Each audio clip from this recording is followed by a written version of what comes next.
रामकृष्ण हरी मित्रांनो, आपण जरा कल्पना करा की जेव्हा स्वतः ब्रह्मदेव, भगवान विष्णू आणि महादेव एका लग्नासाठी एकत्र आले असतील, जेव्हा संपूर्ण ही देवतांचीच फौज वरातीमध्ये सहभागी झाली असेल आणि जेव्हा स्वतः भगवान शिव कैलास पर्वतावरून आपल्या अर्धांगिनीला घेण्यासाठी निघाले असतील, तर ते लग्न किती भव्य असेल. पण मित्रांनो, या दिव्य विवाहाशी एक अतिशय सुंदर रहस्य जोडलेलं आहे. असं म्हटलं जातं की या विवाहानंतर भगवान शिवांनी एका पवित्र स्थळी आपलं वास्तव्य मान्य केलं आणि त्या ठिकाणचं महत्त्व हजारो वर्षापासून आजही कायम आहे. आणि हे पवित्र ठिकाण म्हणजे हरिद्वार. आणि आज आपण जाणून घेणार आहोत भगवान शिव आणि माता सती यांच्या दिव्य विवाहाची कथा. आणि या कथेमध्ये हरिद्वारचं महत्त्व नेमकं काय आहे, चला मग ही अद्भुत आणि दिव्य कथा ऐकूया. मराठी कथाकथन चॅनलमध्ये आपलं मनापासून सहर्ष स्वागत आहे. मित्रांनो, भगवान शिवशंकराच्या या विवाहाची जी कथा आहे, ब्रह्मदेवांनी नारद मुनीला सांगितलेली बघा, तीच कथा आज आपण ऐकत आहोत. मित्रांनो, विश्वासानं ही कथा शेवटपर्यंत ऐका आणि भगवंताची कृपा मिळवा. ओम नमः शिवाय अशी आम्हाला कमेंट करा. मित्रांनो, ब्रह्मदेव नारद मुनीला सांगू लागले, हे नारदा, जेव्हा दक्ष प्रजापतीनं आपली कन्या सती हिचा विवाह भगवान शिवाशी करण्याचा निर्णय घेतला आणि तेव्हा ही शुभ बातमी सांगण्यासाठी मी स्वतः कैलास पर्वतावर गेलो आणि तेथे भगवान शिवशंकर ध्यानस्थ होते. ब्रह्मदेवांनी भगवान शिवाला सांगितलं की हे महादेव, तुमच्यासाठी एक अतिशय शुभ बातमी आहे. दक्ष प्रजापती आपली कन्या सतीचा विवाह तुमच्याशी करण्यास तयार झालेले आहेत आणि सतीनेही तुम्हाला पती म्हणून मिळवण्यासाठी तुमची फार आराधना केली आहे, कठोर तपश्चर्या केली आहे. आणि ब्रह्मदेवाचं हे बोलणं ऐकून भगवान शिवशंकर अगदी प्रसन्न झाले आणि महादेव म्हणाले, जर दक्ष स्वतः या विवाहासाठी जर तयार असतील तर मला विवाह मान्य आहे. आणि मित्रांनो, भगवान शिवांच्या विवाहाची तयारी बघा सुरू झाली. ब्रह्मदेवांनी नारद आणि इतर ऋषीमुनींना त्या ठिकाणी बोलवलं आणि भगवान शिवांनी आपल्या सगळ्या गणांना बोलवलं बघा कैलासावरती. आणि भगवान विष्णू, माता लक्ष्मी यांच्यासह अनेक देवता या विवाहासाठी आले.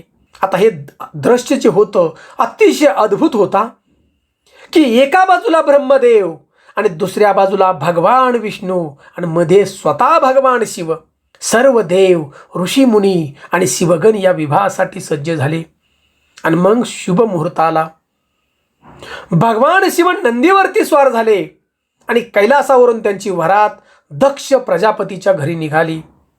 ही साधीसुधी वरात नव्हती, ही तर जणू संपूर्ण या विश्वाची वरात होती. आणि भगवान शिवांचं रूप अद्भुत होतं हो. जटामध्ये चंद्र, गळ्यामध्ये सर्प, अंगावरती भस्म आणि सोबत असंख्य शिवगण, देव आणि ऋषीमुनी त्यांच्या सोबत होते. आणि भगवान शिवांची ही भव्य असणारी वरात दक्ष प्रजापतीच्या घरी पोहोचली आणि दक्ष प्रजापती स्वतः महादेवांच्या स्वागतासाठी पुढे आले आणि त्यांनी भगवान शिवशंकराचा आदर केला. तसेच भगवान विष्णू, ब्रहादेव, देवता, ऋषीमुनी आणि शिवगणांचाही त्या ठिकाणी सन्मान केला. आणि यानंतर विवाहाच्या विधींना बघा सुरुवात झाली. आणि अखेर तो क्षण आला की ज्याचे सर्वजण आतुरतेने वाट पाहत होते. दक्ष प्रजापतींनी आपली कन्या सतीचा हात भगवान शिवशंकराच्या हातात दिला आणि भगवान शिवांनी सतीचं त्या ठिकाणी बघा पाणी ग्रहण केलं. मित्रांनो, हे केवळ दोन व्यक्तींचं लग्न नव्हतं, हे होतं शिव आणि शक्तीचं दिव्य मिलन. भगवान शिव म्हणजे चेतना आणि माता सती म्हणजे आदिशक्ती हो. आणि या दोघांचं मिलन होताच सर्व देव आनंदित झाले आणि विवाहस्थळी मंगलगाणी, संगीत आणि उत्सव सुरू झाला. आणि विवाहाचं सर्व विधी पूर्ण झाले विवाहाचे. आणि तेव्हा भगवान शिवशंकर ब्रहादेवांना म्हणाले, हे ब्रह्मदेव, तुम्ही माझा विवाह अगदी विधीपूर्वक संपन्न केला आहे आणि तुम्ही माझे आचार्य आहात आणि म्हणून तुम्हाला आता गुरुदक्षिणा म्हणून जे काही हवं ते मला मागा. आणि ब्रह्मदेवाने त्या ठिकाणी हात जोडले आणि म्हणाले, हे महादेव, मला असं वरदान द्या की ज्याचा फायदा फक्त मला नाही, या संपूर्ण मानवजातीला होईल.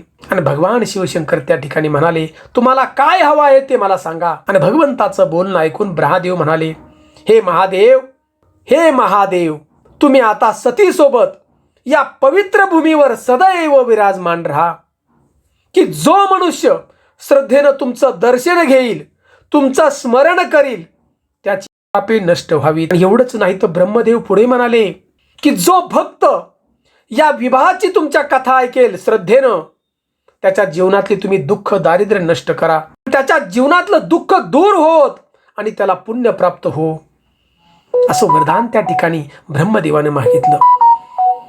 आणि भगवान शिवांनी ब्रह्मदेवाची बघा या प्रार्थना स्वीकारली आणि म्हणाले, तथास्तु. मित्रांनो, याच ठिकाणी या कथेचा संबंध बघा हरिद्वारशी जोडला जातो. हरिद्वार म्हणजे केवळ एक धार्मिक शहर नाही, तर हिमालयातून निघाली गंगा जेव्हा मैदानामध्ये प्रवेश करते त्या ठिकाणी त्या पवित्र भूमीला हरिद्वार म्हटलं जातं. आणि म्हणूनच हरिद्वारला देवभूमीचं प्रवेशद्वार असंही म्हटलं जातं.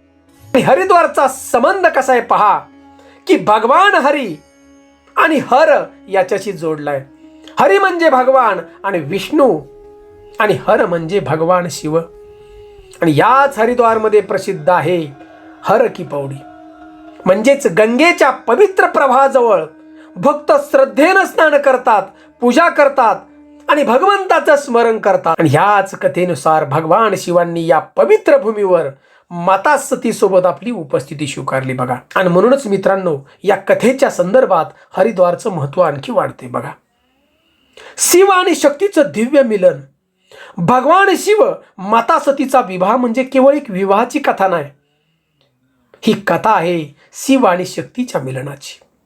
आणि आजही हरिद्वारच्या भूमीला गंगेचा पवित्र प्रभाव वाहतोय बघा. त्या ठिकाणी हर हर महादेव हा जयघोष आपला ऐकवयास मिळतो. आणि भक्त भगवान शिवांचं स्मरण करतात या ठिकाणी गेल्यानंतर. आणि म्हणून पुढच्या वेळी तुम्ही हरिद्वारला जर गेलात ना, तेव्हा त्याला फक्त पर्यटनाचं ठिकाण म्हणू नका बघा.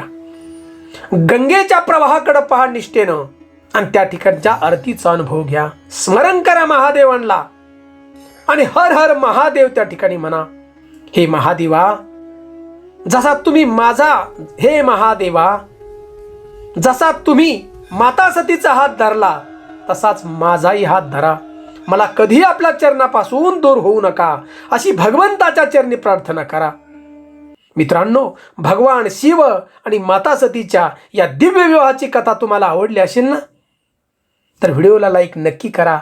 आणि या चॅनलवरती असताल प्रथम तर नक्की सबस्क्राईब करा. आणि हर हर महादेव, ओम नमः शिवाय अशी कमेंट आम्हाला जरूर करा.